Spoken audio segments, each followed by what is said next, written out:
What's up, team? Today we're talking correlation and causation. Check the learning target below. It says, I can determine if a scatter plot has positive or negative correlation and if there is causation between the two variables. So check this out. I have right behind me a scatter plot. I don't have any variables listed, so we don't really know what is going from 1 to 8 on the y-axis here and what's going from 1 to 10 on the x-axis. But what we do know is that we have all these data points in here, and they represent something. In this case, if we were to throw a trend line in here, just kind of like get an idea of where the data is going, I think it's safe to say that the trend line might look something like that. It's definitely going in a positive direction. Every time, it seems to be anyway, when x gets larger, the y value for each point gets larger as well. So we would call this positive correlation. So positive correlation is when the y values seem to increase as the x values also increase. In the same way, we can have negative correlation like this data here. It appears as the x values are increasing, the y values are decreasing. If we were to throw a trend line into this data, it might look something like this, definitely going in the negative direction. Negative correlation is when it seems to go down. Positive correlation is when it seems to be going upwards. Sometimes, however, we have no correlation. So no correlation is when the data points appear to be randomly placed, like here. They're just all over the place. It doesn't seem to matter how big the x value is or how small the x value is. The y values they're just all over the place. I wouldn't even know where to begin drawing a trend line here.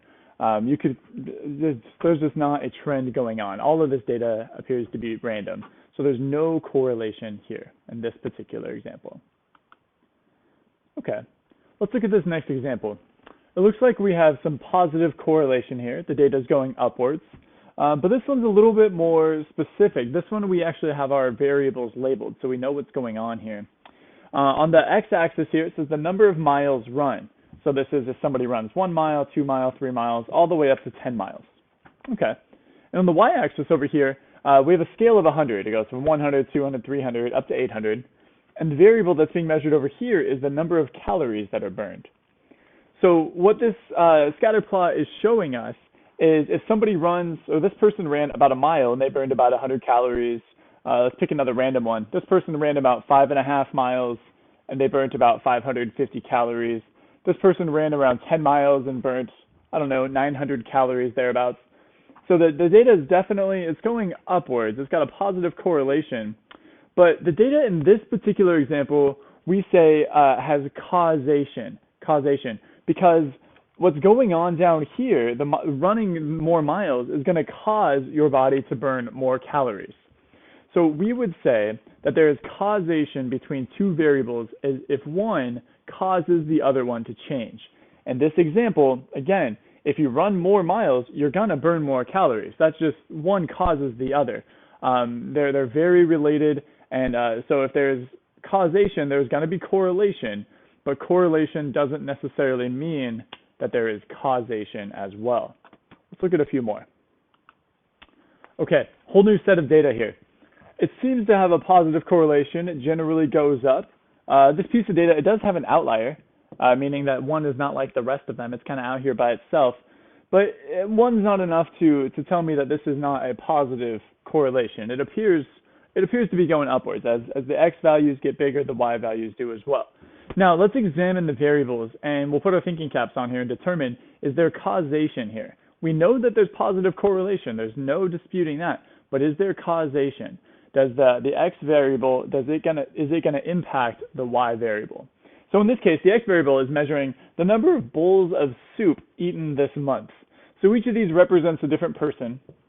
And this person here ate 10 bowls of soup. This person here ate 5. This person ate 4. This person ate 3, etc. You see what's going on here. Number of bowls of soup eaten this month.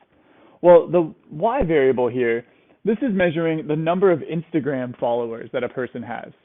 So if this point here, this person ate 1 bowl of soup and has 300 Instagram followers. This person ate 2 bowls of soup this month and they have, 350 Instagram followers, something like that. This person had 10 bowls and they have, a little over 100. This person had 6 bowls and they have like 900 Instagram followers or something like that. Well, do you think it matters if you eat more soup and getting Instagram followers? I would challenge that that's not the case. Maybe if you have a specialized soup account or something like that. But in general, the number of bowls of soup you have does not impact the number of Instagram followers that you have. So though there is positive correlation here, there is not any causation in this particular problem. Because the number of bowls of soup you eat does not impact the number of Instagram followers that you have.